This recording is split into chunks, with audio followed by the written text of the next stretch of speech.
It is emerging that plans are underway to remove Attorney-General Githu Muigai from office because of his independence, according to reliable top government sources. The Jubilee administration is not pleased with Professor Muigai's strict application of the law, even when it touches on politically driven bills initiated by the government. There seems to be a displeasure at the Attorney General because of his independence and refusal to take instructions on bills which are aimed at specific political outcomes. This comes in the wake of the publishing of the Office of the Attorney General's Amendment Bill, which also is a basis of our discussion and what we're asking you this morning as well. Remember, you can chime in. Hit us on Twitter. AMLiveNTV is a Twitter handle. AMLiveNTV is a profile name on Facebook, and 20505 our SMS portal. We're asking you this morning, do you think the AG Amendment Bill 2017 will sell through? Do you think the AG Amendment Bill 2017 will sell through? Hit us on Twitter. AMLiveNTV is a Twitter handle. AMLiveNTV is a profile name on Facebook. And I'm holding court this morning with Dr Shem Ochuodho, who is a global leader of Kenya Diaspora Alliance. Also, we have with us Dan Maanzo, who is a member of parliament from Makueni, and we have Farah Maalim, who is the former Deputy Speaker of the National Assembly and also the Deputy Leader of WIPA. Gentlemen, we continue with our discussion and we're looking at, yes, Kenya's, of course, the Kenyan soldiers in Somalia right now. Have we overstayed? Do you think this is a military occupation? Dr. Shem Ochuodho. Debarl, personally, on our platform, Kenya Diaspora Alliance, we did vote when Kenyan troops were sent to Somalia. The majority supported it. I'm one of those who didn't support. We're in a minority. Yes. So the KDF position was, as Democrats, we supported Kenyan troops going into Somalia. But now time has come when we must reflect. Do we still need to have them there? I think I do appreciate that matters of security, national security especially, cannot be discussed too much in public. But there are institutions, particularly in Parliament. There's the Defense and Foreign Relations Committee. I think they need to thoroughly look into this matter so that if it's time to pull out, we do pull out. Of course, I don't also buy into the idea of just pulling out without a plan. There has to be a plan. But this is something that I think professionals, particularly in the military science domain, are best placed to find out. But we must really interrogate, do we really need still to continue being in Somalia? But of course, for now, we empathize with those who've lost lives meaninglessly, in my view. Yes. So do you think we've overstayed? It has been 9 years right now, Dr. Shem Ochuodho. I should think so, because if we were there to be just for a short period of time, we recognize that we share a common border with Somalia. Yes. So it would have made sense if other countries sent their troops into Somalia under the AMISOM, if there was this justification. But obviously, the Somali case is also very complicated. We know there has been a government in place. To what extent that this government is reflective of the will of the people, the transitional government, the will of the people of Somalia, I really can't tell, because I don't have the heartbeat in that regard. All right, so we are there also against the desire of the Somalian government so far. Looking at the Parliament of Somalia, they've actually said we should pull out our troops from Somalia. Yes, and I do agree. So this is again the wish of the government as well? Yes, I do agree with them. You know, there's a time there was a clamor for our troops to leave Somalia. You know, when they went to Somalia, it was for a short period and for a specific purpose. Now that period is over. The AMISOM is underfunded, and you can expect a lot of challenges. And therefore, if, you know, under international conventions, when a country is your neighbor, you, particularly the neighbor, you should not be present in that country. There were exceptional cases which allowed Kenya to be in Somalia, but for a brief moment. It would be better if we guarded our border from the border itself or from our side. But the wisdom of keeping the troops there, it can no longer be sustainable. It's not proper right now. I think even under the international law, international conventions, and a good practice, reasonableness, reassessment, I think our troops should now leave Somalia.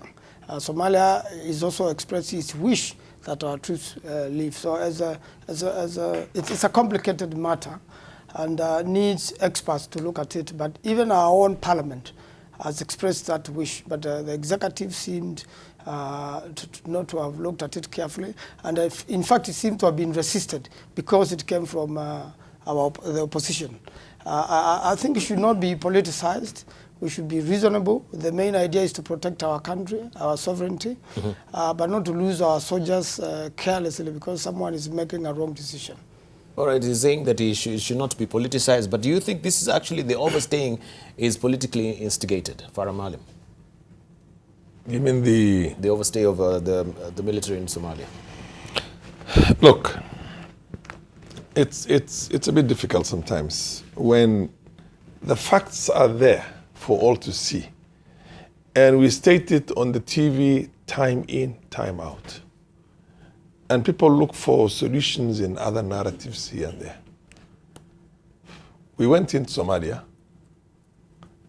At the time we were going into Somalia, there was hardly any attacks here. There were attacks in Kampala, and there were a few isolated, and which Al-Shabaab never claimed. So we went into Somalia ostensibly to stop those attacks which are coming into us. Yes. But all the attacks that happened, Westgate, Garissa University, anything, all those killings in Mandera, the quarry killings, the bus killings, the transport, all those attacks happened after we went in there. When we went in there, we didn't go in there to finish the job. We went in there because there were other considerations. I still believe that, and I've said that many times before, including when we were cracking down on the Somali community in Sli and putting them in what amounted to more or less like a concentration camp in Kasarani. All those blow-ups that happen in these markets, you know, near Machakos bus stop and all those places, nobody claimed. Al-Shabaab never claimed. So did we go in there because we and you remember when Westgate was happening, there was a prop that was called setting up our tribunal, or rather to set up a commission of inquiry into that. And it never happened. Because there's so many unexplained things. Remember, there were only 2 or 3 boys, one of them the son of the former Minister for Defense, Haji, and they had pinned all those 4 terrorists into a small area. They were unable to move out of that small area. All we needed to do was to walk in there and finish them off. The military told them to get out, actually kill one of our top officers in the REC squad, and by shooting him from behind. And then we went in there. We allowed them to now go there and cause the maximum mayhem and began using tongues and all that, smoke that was coming from one end. In my opinion, were there people in the system who are happy with things the way they were happening? Is there some kind of a collusion? Is there some kind of to be seen to be in the forefront of international terrorism for us to be able to get sympathies for ICC and other things? Look, there are a lot of unexplained questions. Why can't we insist on getting answers for those? Why did we have to take 7 hours to move the REC squad from Nairobi by road all the way to Garissa when a minister and the majority leader traveled by plane from here and went to Garissa? And when they went there, the REC squad, they ended the whole thing in 18 minutes.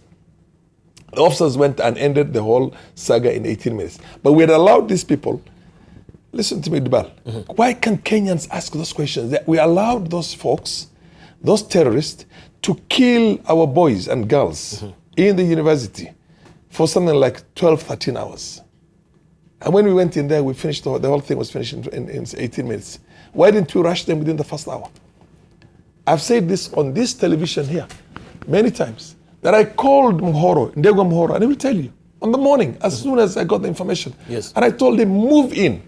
The longer you give them, these people don't have an intention of coming out of that place alive.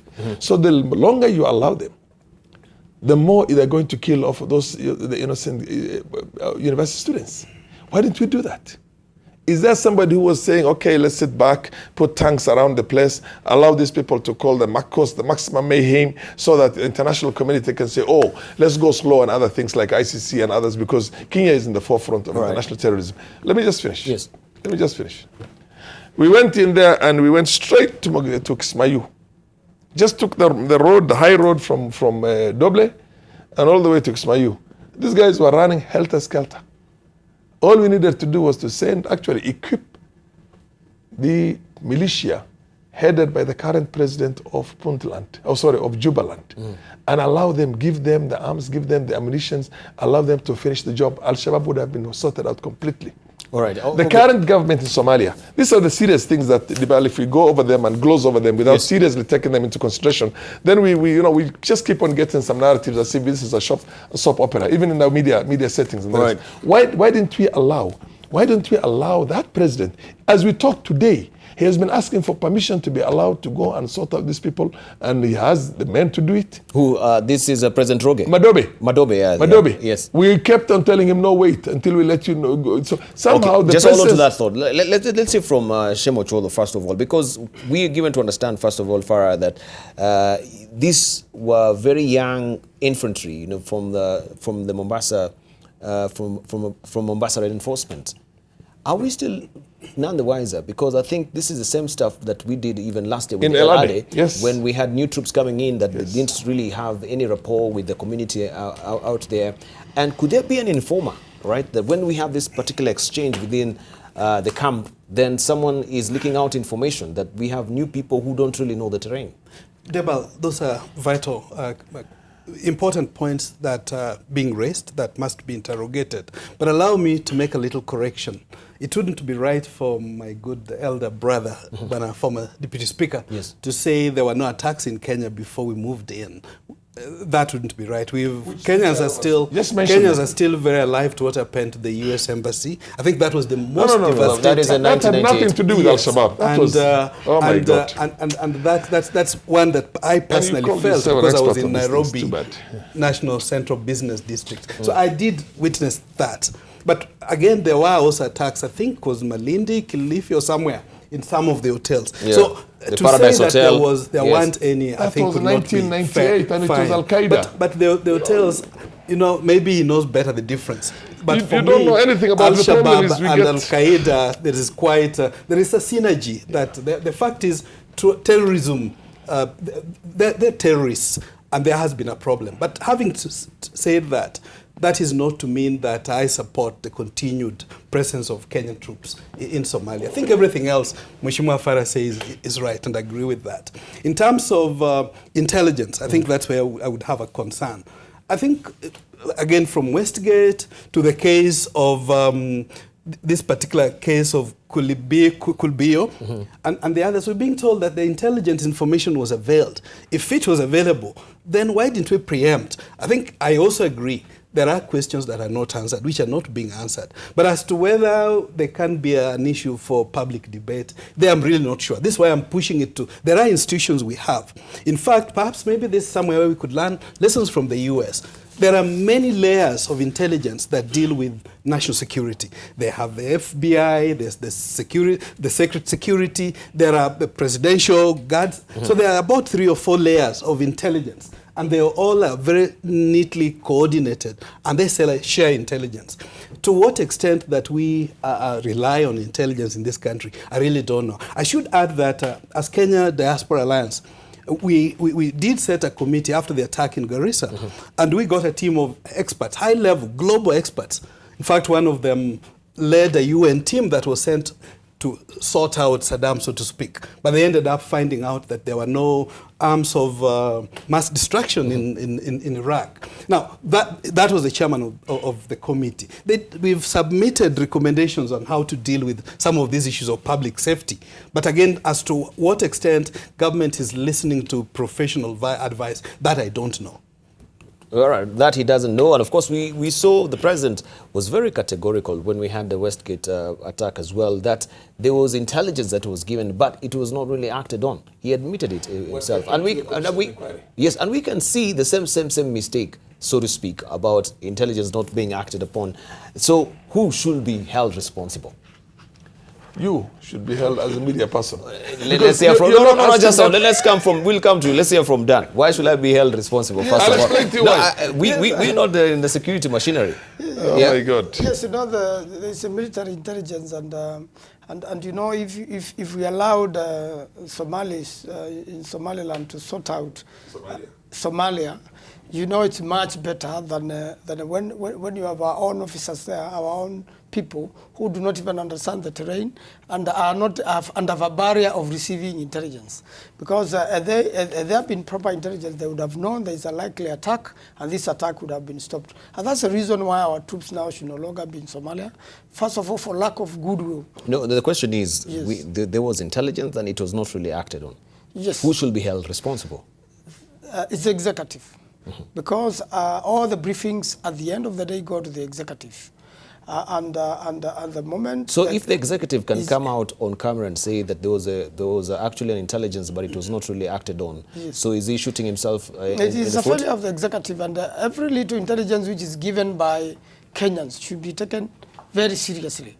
We have a lot of installations in Kenya which we have given information that they should be taken care of, and we believe the executive should take it very seriously so that we can protect our country. The moment the executive does not take security intelligence seriously, then the country is in trouble. And this is part of intelligence. The executive by now should have acted on and removed the troops from Somalia. All right. Farah Maalim, you're saying we should be held responsible. Yes, because you're not asking the right questions. You're not asking as a media the right questions. Why can't you ask, where is the commission of inquiry you promised us, Mr. President? Why did we take 7 hours to take our rec squad to Garissa, who finished it in 18 minutes? Can't you ask those most critical questions? Can't we ask them as Kenyans, as media, as intellectuals, as all the PhDs? Sometimes I wonder what education does to our people. We seem to have all the credentials, but we just keep on glozing over everything else except the facts in issue, the matter that essentially should be touched. Let me tell you one thing. You think you can keep a secret the movement of forces from one position to the other position? Can you keep it secret? You can't keep secret moving all this military and trucks and everything else, and then another group moving out. There cannot be any intelligence. What intelligence do you need? Anybody who's walking around there will see that they're moving from place to place.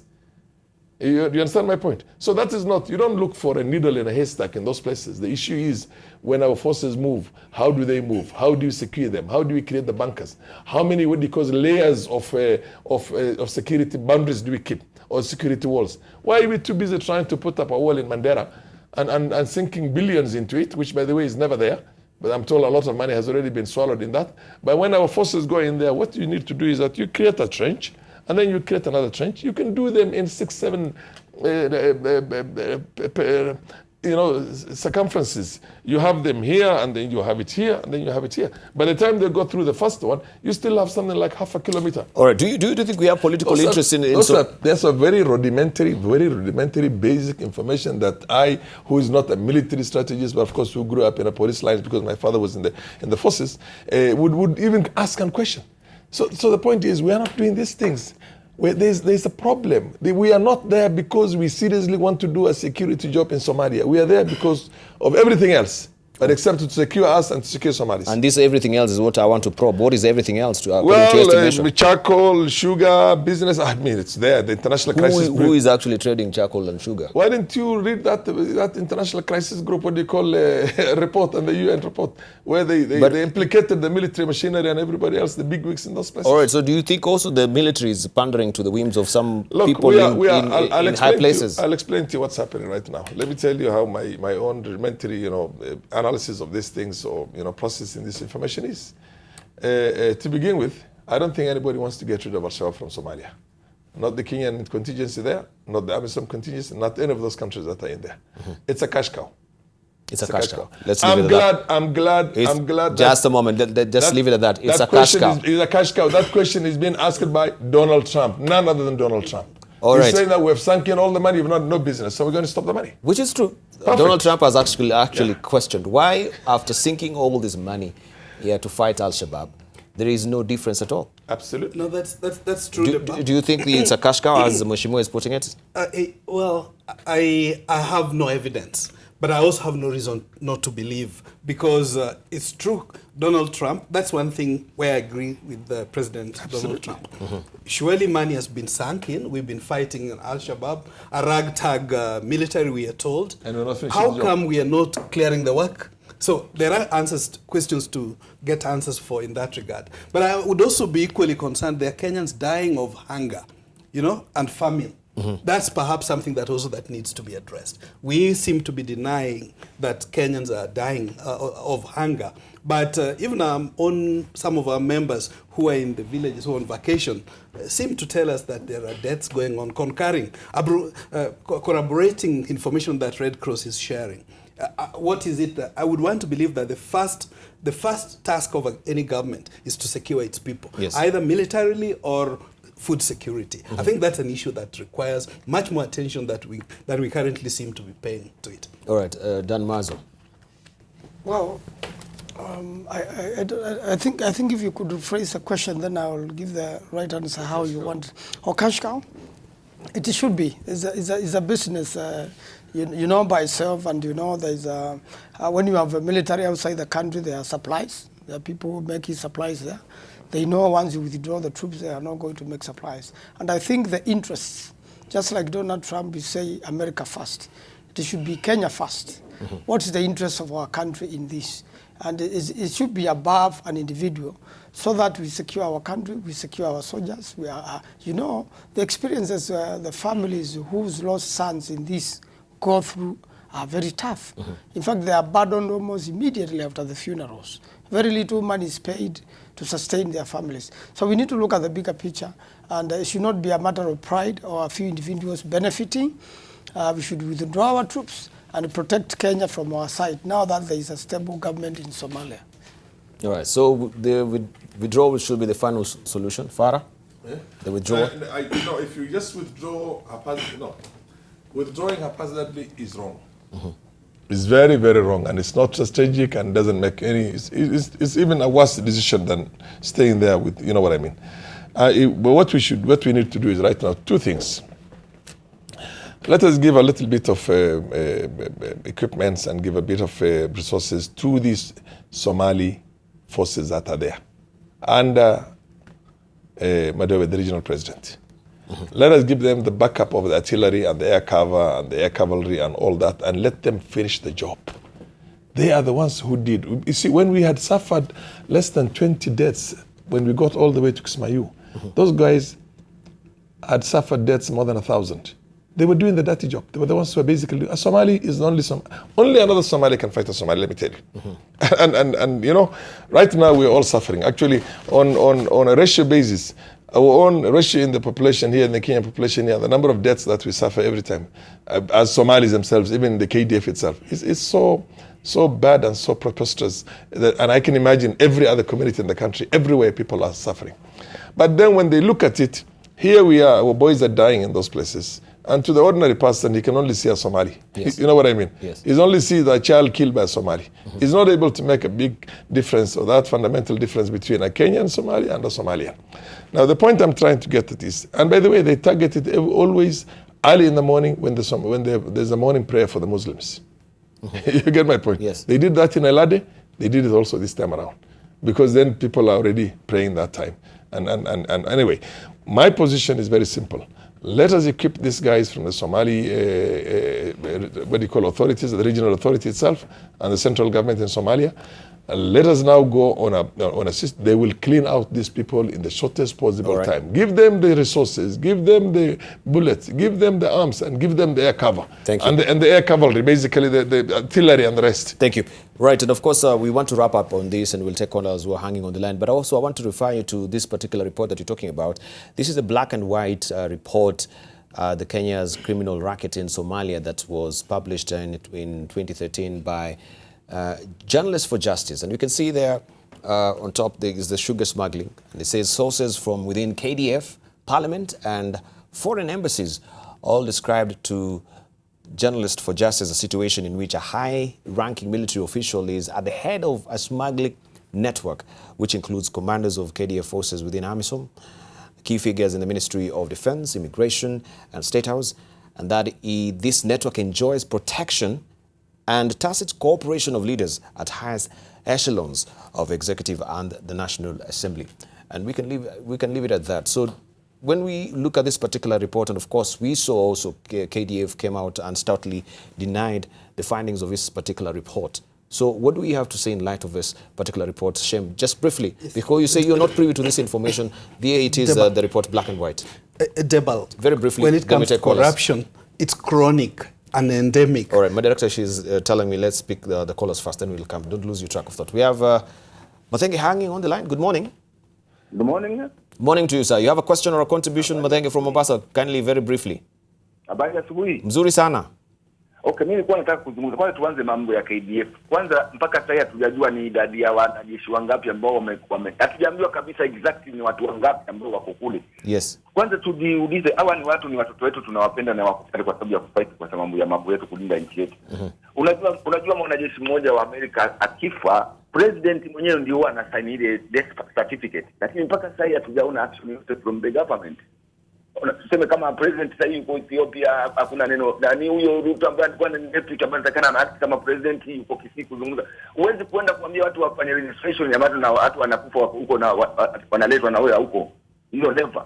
Kitu ya pili ilikuwa nakuja tena kwa kitu kingine, mambo ya AG. Wabunge wetu wanajadili mambo ya AG. Mambo ya AG sasa ni mambo ambayo hata yafai. Kwanza tujadili mambo ya ukame, kama madaktari, kama njaa. Hizo ndio vitu vinataka tujadiliwe Kenya. Yes. Kenya kwanza. Ndio unaona Trump atishinda hizo kura kwa sababu anaweka Kenya, Amerika kwanza. Yes. Asante. Asante. Yeah, we have David also hanging on the line. Good morning, David. Hello. Morning to you, David. We can hear you. Just continue with your question or contribution. Sasa mimi niko na sasa hivi. Yes. Sasa hawa wanajeshi wanakufa huko Somalia. Yeah. Kifaita gani tunapata huko? Another one. Hii serikali yetu ambayo tunaipenda, mbona aitoe wanajeshi wetu huko ileta hapa Kenya? Pili, watu wetu wanakufa na njaa. Jana mtu akishughulika na watu wanakufa njaa. Kitu kingine cha tatu, madaktari wetu wamegoma. Hakuna mtu ambaye anashughulika au kimbie kuangalia madaktari, watu wanakufa. Sasa isikula tukiandikishwa, zitatusaidia nini? Wana ataenda kufoti na watu wetu wamekufa wameisha. Asante. All right, let's take Sheva, who's hanging on the line. Shevon hanging on the line. Good morning, Shevon. Good morning. Good morning. Morning to you. You have a question or a contribution, sir? I have a contribution and a question, please. Please. My contribution is, I think the government should come up with an exit plan of taking out our soldiers out of Somalia. Yes. Because we can't continue losing our soldiers, and yet Somali president said that they don't need Kenyan forces anymore. Again, I don't know why the government is so secretive about the numbers of those soldiers killed in Somalia. I think that is denying the public the information they deserve. Okay, thank you. And again, yes. It is just a waste of government resources, because the monies which are being used to cater for the upkeep of the soldiers in Somalia is worth being used in Kenya, because we are having a lot of problem in Kenya. The doctors are on strike. They could bring the money and then give the doctors. Thank you. We do away with the people who are dying in our country. Right. Thank you, Shevon from Busia. We really do appreciate it. Unless if the government is not going. Thank you very much for your comments as well. Maybe your reaction as we wind up on this. It was actually on Shem's. Yes, we will come to you, sir. Debarl, I was saying at the root cause, perhaps, of all Kenyan problems are two things. Yes. Corruption and ukabila. But especially corruption in this particular regard. We must find a way to slay this dragon. And I think, I must say that while to some people, perhaps in government, it's just numbers. To the families of the bereaved, these are people. So for me, it may not even be so crucial. Whether it's only one Kenyan being killed, that Kenyan has got relatives and parents. They feel the pain. But for some of us, it's numbers, 10, 20, 30. For me, even if it was only one Kenyan, we need to justify why must that Kenyan lose his or her life in fighting to defend our country. So I think that's an issue, and I think the suggestion that we have an exit plan, I fully support that Shevon was talking about, and the point that David and Shevon are raising of No, why are we spending money to keep these troops in Somalia if they're not required? The Somali government has said they don't require at that highest level. While we can't pay our doctors, we can't pay our teachers, and yet MPs, I understand, are taking, is it 11 million each away? Meaning we have money. Why are we not getting our priorities right? I think I would, in that regard, agree with the callers. All right, maybe you can tell us on the 11 million that MPs are actually, you've pushed this particular envelope. This will be over and beyond your term. Yeah, into... Well, it's not yet been approved, and I don't think it is going to be approved. I want to be on the side of Kenyans. Are you sure it's not going to be approved? I want to be on the side of Kenyans who are saying Kenya first. Yourself, you're not going to root for it? You know... Be on the record today. You will not vote for it. I will not vote for it. You will not vote for it? I will not vote for it because... we'll be keeping our eyes peeled yes, for that I will proceeding. Not vote for it.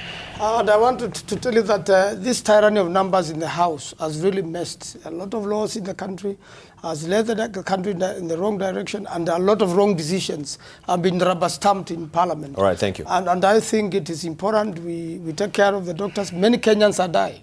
Many Kenyans are dying for lack of medication. The reports may not be reaching State House, but a lot of Kenyans have lost their lives. In fact, that's why there is people don't even want to register as voters. Because they see the country doesn't take care of our health. We'll be dead before we vote, even if we register. So I think we need to do something so that we can increase. People must like their country so that they want to register and vote. So can you be, for good leadership. Could you level with Kenyans and tell them that, first of all, this particular regime, of which you're included, has dismally failed Kenyans in terms of maybe realizing the dreams that were encapsulated in the manifestos from yours and of course from the Jubilee administration as well? It is a Jubilee regime, for if it had done its job well, Kenyans. But you failed also as a position to actually put Jubilee on square and you don't have any alternative view we are as really opposition. keeping Jubilee on check, and the corruption is the biggest problem. Initially when we went to Parliament, CORD had more members of Parliament than Jubilee. But in fact, some members of Parliament were bought. And that's why now they went on the Jubilee side and started, voting and helping them vote for the wrong thing. I really want to say that it is important now we love Kenya first. Thank you. We be patriotic to our country, and we serve Kenyans first before we serve ourselves. All right. Mheshimiwa, you'll allow me to also drag this or take this conversation a rank deeper, and we look at the AG bill right now, right? Yes. And of course, if you're not privy to this particular report of the Kenyan troops in Somalia, you can actually go and Google it. This is a black and white Kenya's criminal racket in Somalia. This is from Journalist for Justice. And of course, you have all the gritty details of this, where KDF also have starkly denied the reports that this information has relayed here regarding them and their dealings in Somalia. Maybe it can also answer and tell us why KDF in Somalia, do they have also the blessing of the high people in government? This all, you can find it also when you head over to the internet. Right, let's take this conversation. You have something to say before we move on? Very briefly, sir. This report itself is terribly indicting. It's terrible. It's so explosive that it says that this racket has protection at the highest level of the executive authority. What essentially tells you is that is the White House up there, the house on the hill, effectively actually pointing a finger at the president and the presidency for that matter. Ordinarily, what will you do under such circumstances? You don't just leave it to the military or to some person out there to give a statement and deny it and say this report does not exist. You go ahead and appoint either a commission of inquiry or a parliamentary commission of inquiry to inquire into this, or Parliament initiates that process, or you have a judicial commission of inquiry. But of course we know... You get a big judge, a very respected big judge, and put in commissioners into there and tell them to... But question is, do commissions of inquiry in this country do really work? They've never worked in the past. Do we have the commissions or the TGR's reports, right? Yes. What has happened to the TGR But because they don't work because of the... We had the Tunoi probe as well. What happened to the Tunoi probe? It went down the tubes as well, isn't it? Tunoi probe lapsed by law itself, you know what I mean? Because he resigned So he had retired or something Yes, but we were given that there should be a report that will come out, and of course we were here and we saw what happened to that particular report. The tribunal itself cannot be, this is a legal matter, it cannot be concluded. It's only concluded if the dispute is there. As long as the dispute, yes, it's a technicality, legal technicality. You can't blame anybody. We have the Dungu report, there was a commission on what happened to that particular report. And Debarl, actually some of these reports, in as much as the executive bears the maximum blame, the National Assembly, the legislature cannot run away from blame. Can I just finish what I was saying? Nothing stops the legislature also initiating some of these commissions. Right. I'm just trying to enumerate. Yeah, you're right. But I want to come to you and tell you why has it failed? It's not failed because Parliament has not acted properly, or it's not failed because these commissions did not finish their job well. It's failed all along because the executive is not willing to play by that book, those rules. All right.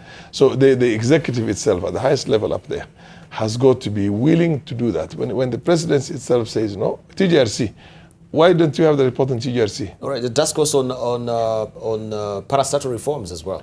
Well, whatever that was done, if it has the goodwill of that house in the hill, on the hill, that's the one which basically is going to say, then fine, let's go ahead and do that. All right, thank you. So in effect, because that has not been done, because you just come up with some only cursory denial, which is it's an act of always it happens. Then the feeling all along is that thank you. It's true. The report is true. We're remaining with around 10 minutes, and we want us to also broach this particular subject of the AG report. Can I talk about the AG because I'm on this still? Can we hear first of all from the member of parliament, because these are the people who really have come up with this.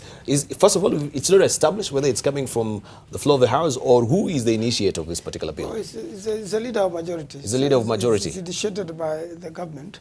And it is initiated by the government? Yes, because of bills which come from the leader of majority are initiated by the government. And I want to declare my personal interest. Professor Githu Muigai has been my professor and inspired me a lot. And when we were in law school and while in legal practice, we looked up to him in a lot of matters law. And I want to say that he's very strict with the law. And I also want to remind him of the story of Sir Thomas More. There was an AG who chose to lose his life rather than change the law to suit the king. And I think that's what the Attorney-General is dying for, because if you stand for certain things, and the Jubilee government, the way business has been done in Parliament, it is arm twisting. Every time you have this law, you have to bend it to suit this situation. You make another law to suit another situation. You look at the security laws, look at the election laws. You can see lack of consistency, and you can see wanting to serve certain interests other than serve the country. And I think if the Attorney General is going to die for the truth and for the law, then let it be. But if he has done any other thing which can cause him to lose his job, well and good. And the explanation given to Parliament was that we want now to move into that regime where security, where you limit how much one can serve. They said with our own clerk, we just appointed a new clerk. Now we should come up with a law whereby they serve within a certain period of time. We also say the Secretariat of fighting corruption in this country should also be, changed to suit the same. Because if you have appointed a new chair with an old secretariat where somebody is working for 20, 30 years, we need terms. So it should be uniform everywhere. It should not be you avoid it in fighting corruption, but when it comes to the Attorney General, you must send him packing. You send everybody packing. It should be equal. 2 terms, 3 years or 5 years. All right, as it is right now, from and Farah, you on it, you're saying you wanted to chime in on this. I would ask you, first of all, do you think this particular position of AG with this current regime has been purely ceremonial? Because he's been shoved on the sidelines when it comes to issues of, making or educating or advising the executive when it comes to legal issues as well. So people are asking, right, that, and it has not really escaped the keen eye of observers, that this bill seeks to hand the process of removing the AG to Parliament. It also cushions the Solicitor-General's office by making him serve at the pleasure of the President. So who is who when it comes to Solicitor-General and demarcating that particular line also with the Attorney-General? As a public, we are confused. So who advises the president? Who is the arbiter when it comes, or the custodian of the Constitution when it comes to the Constitution itself? Is it the Solicitor-General or the Attorney-General? No, I think it should be the Attorney-General. He's the legal advisor to the government. He is the legal advisor to the executive in this matter. Yes. And but you see, it's a question of personalities. Who are the people who are occupying right now those offices? And what's their proximity and the relationship with the head of state? You know what I mean? So essentially, you have a case in which we are changing laws to suit individuals. And then somebody else will come, and because they have the tyranny of numbers, they will get along with it, because they'll just say that this is the wish of the president. This is my feeling. I mean, there's no way Duale can come up with a bill on the floor of the House that changes drastically the law that essentially guides us on the Attorney General and makes fundamental amendments to it, without a nod or an approval from the executive. All right. So do you sense any ulterior motive from the executive? But that's my answer. I'm telling you, it's a question of looking at personalities more than institutions. And I'm actually inclined to believe that, and I know Githu Muigai. I mean, Githu Muigai is somebody who is in a class, a very powerful, respected class in this country. And anybody who has studied law will tell you that he has written, published extensively. And at the same time, he is an authority in law. And I don't see how one would want to be advised more by Maanzo, who was a student of Githu, than Githu himself. And that's how it amounts to right now, these changes that are going to come. All right. Can history also bear us down that in 2014, we had also the Justice and Legal Affairs Committee, actually the Law Society of Kenya, initiating this particular removal of AG, because he had done a very shoddy and a sucky job with the handling of Anglo leasing. Debarl, this is one thing that's interesting with Kenyans. On one point, we are complaining and castigating officers. In the next breath, we are defending them. I think it's not far behind when even the minority party was complaining. I think it's barely a month ago, when he talked about manual systems in parliament, and he was being called all manner of names. And by way of declaring my interest, let me say that for the diaspora, they haven't considered the Attorney General, who was my college mate, a very good friend of the diaspora. He served as IBC counsel when we went to court for diaspora to vote. And he's on record to have said, well, if diaspora want to vote, let them take a plane to come home. So he's not a pro-diaspora counsel to that extent. But having said that, I would agree with my colleagues. Having laws that are personalized is wrong. No matter whether it's for Lee or for Githu, it's certainly wrong.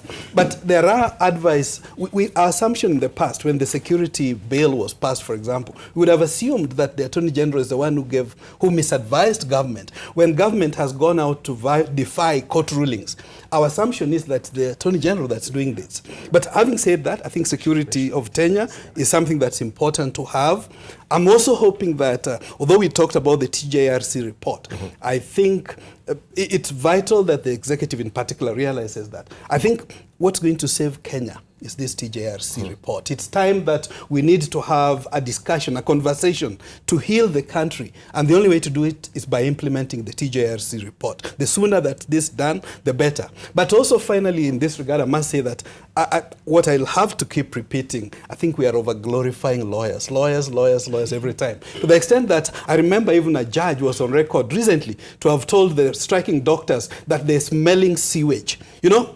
I mean, how much can a professional respect other professionals? But that's the kind of the kind of prestige we have given to lawyers, that they have come to think that they're really beyond the rest of this world. I think we over-glorified the lawyers. But of course, with a light touch, I'm not going to the extent of the Shakespeare's wife who said, get rid of all the lawyers. You're seated to one of the seasoned lawyers in this country. So you think you're being over-glorified? I don't think lawyers are being over-glorified. You know, law is what is common sense or what is reasonable. And our seniority in law is important. There is a point which has been mentioned. You know, when you have the Attorney-General is a legal advisor to the government. First of all, under the common practice, your lawyer is your choice. You choose the lawyer to advise you. And then, the issue of seniority is important. A junior lawyer, I will not personally overtake the senior lawyers, the ones I found there, the ones who trained me. Because the more the years, the better the lawyer, so long as they are consistent in that field. And I think the Attorney General is one of senior lawyers in the country. That structure of administration is different from the old constitution. Right now, the Attorney General is rated as a cabinet secretary. He sits in cabinet. He no longer sits in parliament, so he can no longer advise from parliament. The deputy of the Attorney General or the Solicitor-General is the principal secretary of that office, is a technical person dealing with budgets, among other things. And then there are many other lawyers under his office who handle technical issues, who go to court, but under the leadership of the Attorney General, and most of the serious issues are personally discussed with the Attorney General. So it is just the interpretation and the urging of the law, which is what is most important. But more important is following the law which exists, and there be fairness and reasonableness. All right, so my question is to you, and I have not had you answering. You think the Solicitor-General is being cushioned by some high officials in government? The Solicitor-General is a personal friend also, and you can remember how he was quickly passed in the House, because everybody, I had worked with him. We worked with him even when we were in the original Orange, in 2005. This is a young lawyer we have worked with over many years, that has been the personal assistant to the president over a long time. I don't think that really affects the running of the AG, because you run by law, you don't run Question by is, personal... do you think the Solicitor General is being cushioned by high officials in government? Of course, they must cushion him. The Solicitor General is perceived to be very close to the president. Can Maanzo tell us? Maanzo made a very interesting, We've got 2 minutes to go. Analogy. Yes. He said there's this, Sir Thomas More. Yes, a man for all seasons. Yes. And when Henry the Eighth, it was the eighth, yes. Henry the Eighth wanted his marriage to Catherine of Aragon to be annulled, and the Lord Chancellor Thomas More had to write. He wanted him to write a letter to the Pope that time, Clement VII or VI or something like, can't remember. Yes. And then he refused. And then rather than swear an oath to the king now as the head of the church, he resigned. Your point, and eventually was killed. Now he has to tell us why he thinks now Githu Muigai, Professor Githu Muigai, is suffering the same fate. Yes. As what do you call Sir Thomas More, because he must have said no, I can't go this far. We're strapped for time. Can I? There's a very important thing you're trying. You should take at least. He's saying Sir Thomas More. Yeah, Professor Githu must have said no, I can't cross this boundary. And in the process, he's being sacrificed, or in this case, maybe being taken to the guillotine, which of course is not killing, but it is going to be being thrown the door through a very, nice manner, the way they're doing it right now. So let him tell us. He has maybe some information. Briefly, as we're winding up, and I bet that is your parting shot as well. Farah Maalim, thank you very much. It's only 2 minutes to go. What I'm just saying is that if Professor Githu Muigai is being crucified for the law, or for standing for the truth and for the law as it is, passed by Parliament, then I'm saying let it be. Let him stand for the law, and history will judge him rightfully. So has his position been ceremonial all through with this regime? No. No, ceremonial? it hasn't been. Yeah? I don't think with the new constitution sidestepping is different from ceremonial. It's not ceremonial. But of course, when the CEO, if you sidestep, then it remains to be ceremonial. No, but you see, when the CEO chooses not to seek your own counsel and then seek somebody else's counsel, I mean, the president can do that. You can more or less stand that office of the AG into some kind of, it all depends on. You can consult the minister. What is codified in the constitution? Yeah, but because the constitution is very clear. But then who cares about the constitution when it comes to some of the heads of states? All right, Shem Ochuodho, your last remarks. All senior public officers serve at the pleasure of the president. So if the CEO has lost confidence, which I don't think he has said he has, I think for me the parting shot is but it would be wrong. Shows he has. It would be wrong to come up with laws targeted at particular individuals. I mean, laws are there for posterity. But lastly, let me make appeal people are registering. It's apathy in registration seems to be the order of the day. I want to make passionate appeal. Regardless of who people want to vote for, don't want to vote for. I think I would encourage Kenyans, all Kenyans, those who have a possibility to register, to take the vote. What they decide whether to vote and who to vote for, that's a decision that can make later.